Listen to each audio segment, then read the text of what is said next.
morning. It is. I'm nervous. It's all right. I knew I was going to come up here because I have the same exact rug in my dining room. Yeah. There you go. The rest of you might as well go home. So I wanted to talk about lining up. So if I'm emanating this song, this vibratory song with all these different, this mix of notes in my vibration, and I want to line up, right? And there's this larger part of me that already has everything. So is it when I resonate with those pieces, those vibrations that are in my vortex, that I pull it into manifestation? Well, you've made it a little more complicated than it really needs to be. Give us a little more about the resonating notes. So when I'm feeling, I'm being that which I want. Is that what pulls it into manifestation? Well, yes, but rather than saying pulls it in, because it's already being offered, it's you allowing it in. So you could say, I'm pulling it in, but in the pulling, there's a little resistance. It's you softening yourself of any resistance. It's like taking away from yourself any pieces that don't match it. And absent of any pieces that don't match it, it just flows naturally. There's no pulling. It just flows naturally by law of attraction. There's no effort. There's no pulling. There's no manipulating. It just matches. It would sort of be like saying, if we take your analogy exactly as you offered it, would be a little bit like saying the radio station is broadcasting a signal and I'm going to turn on my radio and set it to the same channel so that I can pull the signal in. Well, you could say it that way, but really you're just setting your dial so that you can receive the signal. And you can tell when you're receiving, just move the dial around and see. It's on it and I'm getting it, and it's off of it and I'm not. It's on it and I'm getting it. And there's really no pulling involved. It's just tuning. Tuning is a better word than pulling. Okay, so as I try to tune myself. As I try to tune, there's too much effort in that.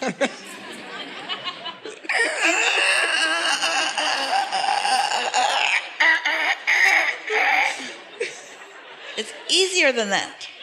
Okay, so as I tune, and I flip the dial, trying to, sorry. To tune, there's really big things that I want to tune to.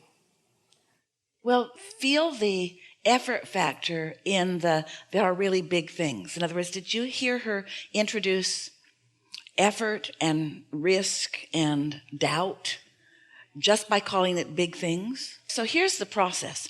So you've been living life and sorting through what you don't want and what you do want and launching these vibrational rockets effortlessly, really. You haven't been launching the rockets. They've just been emanating from you. And as they do, Source, who stands in your vortex, acknowledges what you're asking for, tunes to it, focuses on it. Law of attraction responds to that stronger tuning. So your desires become more and more and more. There's an evolutionary process that takes place at a vibrational level. And we're describing this that you can't see and hear and smell and taste and touch as a vibrational reality that is and has been in the state of becoming for quite a long time. And now your focus now is to get into the receiving mode so that you can receive what's already evolved into your experience, so that you can allow it into your experience. And so it's about focusing in ways that don't disallow it, really. That really is all that's required to allow what you want to begin its manifesting into full view process. Just stop doing that thing you're doing that doesn't allow it. And how do you know when you're doing that thing that doesn't allow it? You're worried about it, or you're fussing over it, or you're calling it big.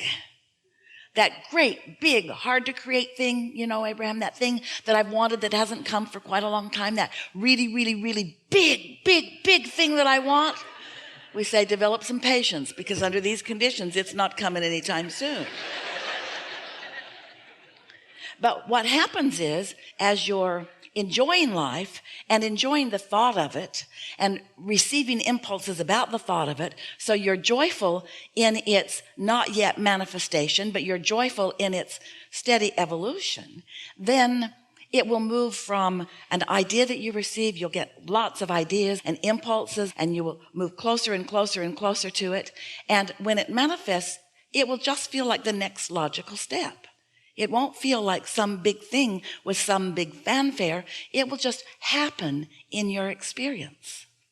That annoyed Esther when she first realized that, because she wanted it to feel, and it does, there is an enthusiasm as something bursts into the visual scene. In other words, we understand that. But really, it can't feel like too much of a stretch, or it can't happen. You have to feel capable of it and expectant of it, because this happened, and then this happened, and then this happened, and then this happened, and then this happened, and then this happened, and then this happened, and then this happened. And so isn't it just logical that then that would happen? In fact, nothing else is logical. It's as easy to create a castle as a button. It's just the object of attention and the way your energy mix is about. If you want a button and you don't doubt a button, you're going to get a button. And if you want a castle and you don't doubt a castle, you're going to get a castle.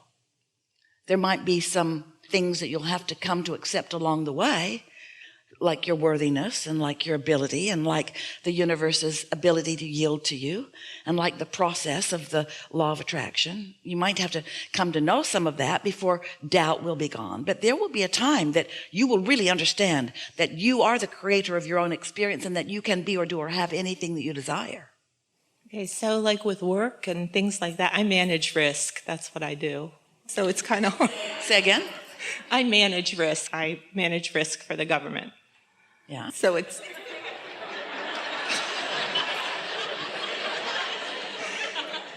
But I actually find very inspired ways of solving things. The big that I'm talking about is, it's more big, like personal for my child.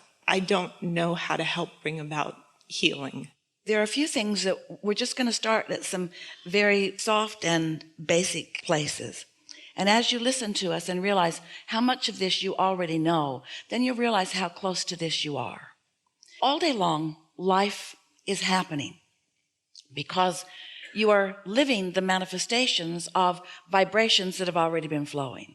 So manifestations are happening that you call reality because they're factual. You can see and hear and smell and taste and touch them. You're witnessing these things. But what most people don't realize is that in the mere living of life and witnessing of things, that you are coming to constant new decisions and conclusions about improvements that you would like to experience. And whether you're putting words to them or not, you are emanating this desire. And so is your child. So is everyone. Everyone who is experiencing anything is launching these rockets of desires. The hardest thing for humans is to have launched a desire about something that they prefer while they're still looking at the reality of what is. And that's what makes attention to things that feel risky so counterproductive. Because when you're looking at the risks, then you cannot be in the receptive mode of the solutions, because the problem and the solution are very different frequencies. And so it's natural that there would be some awareness of risk or some awareness of what is, because life is coming at you and you can't just ignore what's happening. You're going to be a witness to many things, some wanted and some not wanted. But in the process of sifting and sorting through all of that, there is a launching of desire of improvement, asking for something beyond what is. And that's what most humans seem to not remember or line up with, even as we speak it as loudly and as clearly and as often as we do. Because the now reality simply gets more of your attention than even the improved desired reality. And so that feeling of risk or that feeling of discord about looking at something that is that it's holding you apart from the very improvement that you've asked for. You see, in order for something to come about, You have to figure out what it is you want to come about and launch it. Source takes care of the rest of it and lines it all up and gives it to you. In other words, when you ask, it is given. Then your work, beyond those 2 steps that just happen, is that you have to decide. Let's put it that way. Let's speak it in stronger terms. You have to decide which reality gives you more satisfaction when you focus upon it. If you can make your decisions about where you focus in time based upon how it feels when you focus, rather than getting too far down the road and trying to figure out how it's going to come, when it's going to come, where it's going to come from, who's going to bring it, how it's going to come about, then you can hold yourself in a vibrational stance where you will be the receiver of the idea, the receiver of the next step that will help you to witness the unfolding of what you are wanting. Now, of course, you don't create the reality for anyone else.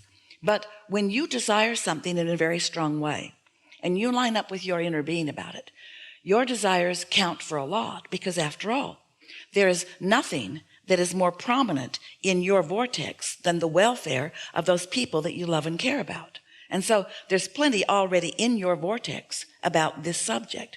You've just got to find a way of lining up with it. So we get why it feels big to you. Everyone understands that.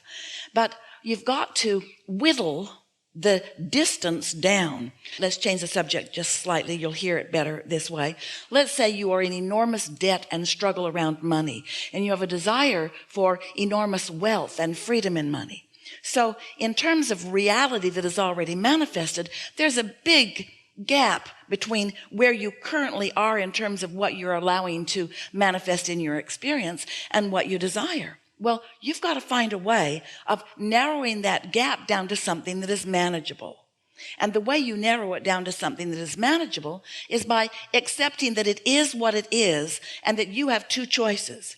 You can focus on what is in a way that makes you feel dissatisfied, and law of attraction will perpetuate more of that. Or you can focus upon what is in a way that makes you feel more satisfied, and law of attraction will perpetuate more of that. Those are the only 2 choices. We've been talking to you for years about an emotional scale, because your emotions are your indicator of how much resistance you're putting into the mix in relationship to things that you want. The better you feel, the less resistance, and the more things are evolving and the more you are witnessing them. The worse you feel, then the more resistance you're putting into the mix and the more you are slowing things down. So as you are understanding that you have more control over the way you feel than you think you do, because most people say, no, I feel this way because of that. And we say, no, you feel this way because you're looking at that. And then you would say, well, Abraham, how can I not look at that? And we say, we know it seems hard or impossible not to look at things that make you feel dissatisfied. But if you will hear us and understand that there are many things in your experience to which you do not right now feel dissatisfaction, and if you will find those things, even those lesser important things, even those much lesser important things, and you will focus upon anything and everything to which you can feel satisfaction, your point of attraction will shift. And when your point of attraction shifts, your relationship to your vortex shifts. And when your relationship to your vortex shifts, now you're in the receiving mode where something will occur to you that will be beneficial in the bringing the desire that you hold into the reality that you want to witness.